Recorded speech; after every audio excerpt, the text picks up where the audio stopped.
So, why I named this God is Real? Because before all this happened, before I caught on to what they were trying to do, I got on my knees and I prayed. And I prayed hard. And I asked God to open my eyes to what was going on around me, because I knew something was happening, but I didn't know what. And simply enough, within a week of me doing that and getting on my knees, I was back on my knees saying, God, please stop showing me. You're showing me too much too fast. Because within that week, I had caught them trying to set me up on Facebook. I had called them out by name. That's why I ended that last video and said a couple probation officers. And I don't care anymore. I'm tired of all my videos being hidden from the public and not being seen and being censored. And that's exactly what happened to me on Facebook when I was doing what I was doing. They wouldn't even answer my class action lawsuit because they know how serious mine is. I know how serious it is. And there's other people that know how serious it is too. But they want to act like they did no wrong. And I'm this bad person. If I'm such a bad person, why does my background show that? My background shows minute stuff. I have all misdemeanor dumb stuff. I will admit, when my mother passed away, I took it really, really hard.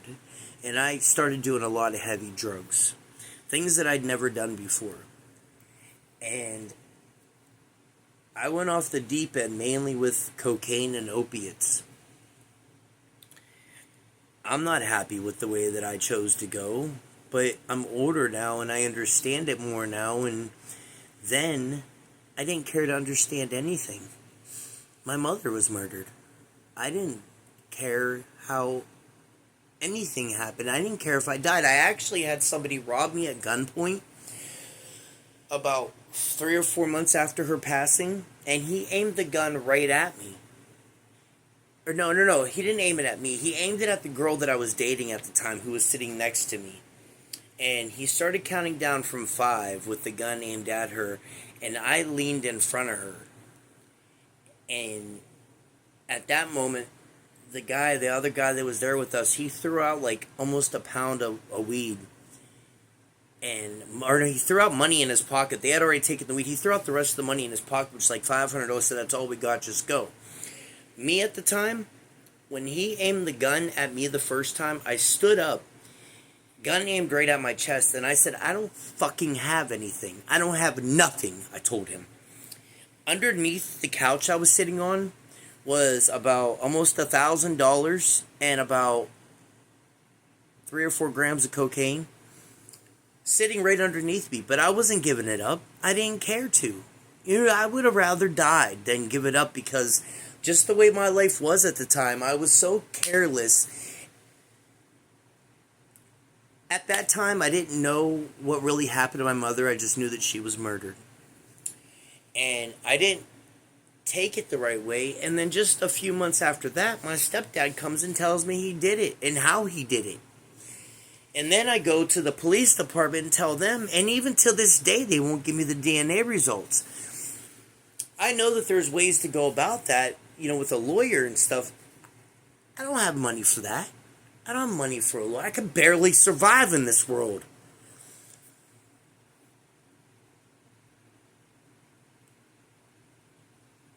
Life's never been easy for me, but I've always worked for everything I have, unless I was in an addiction. An addiction, I just hustled for everything I got. And the facts right there.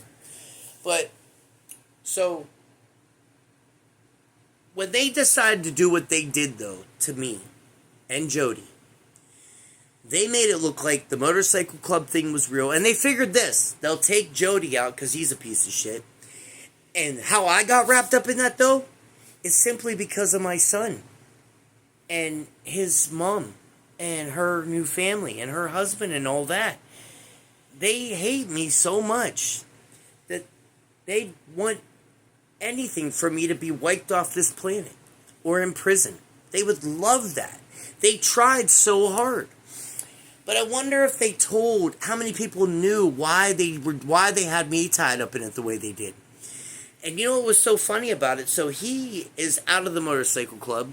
He's been out of prison for a couple years, but he's still on the terrorist watch list. These are all things I didn't know. I didn't know this until that taxi driver, John, messaged me about the motorcycle club thing, the post from 2016. I had no clue until that day.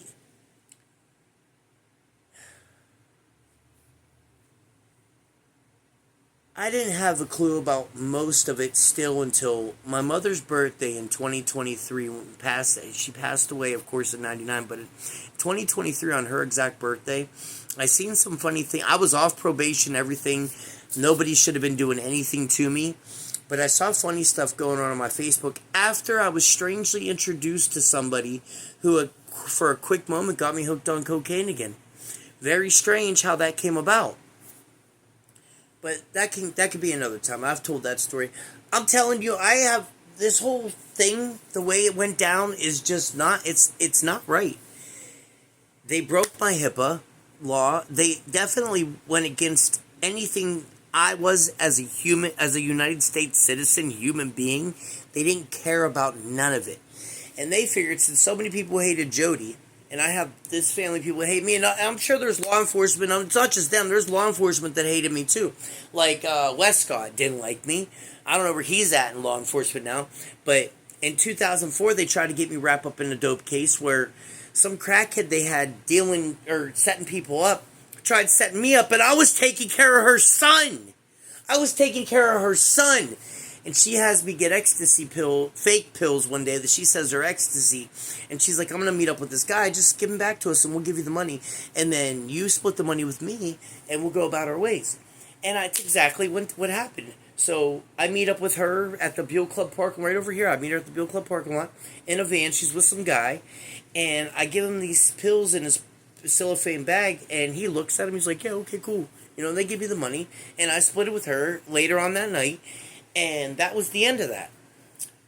But she was setting people up, and I didn't know what was going on then, but that was undercover fucking agent. So then in 2005, I'm selling weed, and they send an informant to my house, and he buys a bag of weed off of me, and then this was under Gary Hartman was the sheriff at the time, and he was a good guy. He didn't treat me wrong at all. But, so, also around that same time, Scorley Skinner got robbed. The girl I was dating tied me up in that, and I wasn't even there. I wasn't even involved. But that's just a whole other story anyways. Let's not lose track. But the reasons why they hated me were they never could get me. They got me on that drug charge with the weed. And that's the only drug charge I really think that I have on my record that looks bad. And it was me selling an eighth of weed to some kid. It wasn't even good weed. It was just weed. But, so, they wanted me so bad because they really couldn't get me in anything serious. I stole some checks off my cousin, and I paid for that. You know, we've made amends. But they wanted me so bad. And then on the other end of that, I got this family who I have a kid with this lady, and I left them alone. I didn't bother them at all. Maybe in the beginning of us splitting up, I might have made some phone calls and left them on her parents' answer machine that were ignorant. But it was about my daughter more than it was about our son. Because they did some just weird stuff. Like, who takes someone else's kid to, while they get married and has her as their flower girl, and me and her actual mother have no involvement, and I didn't even know about it. I'm telling you, the story is just fucked up. Keep watching.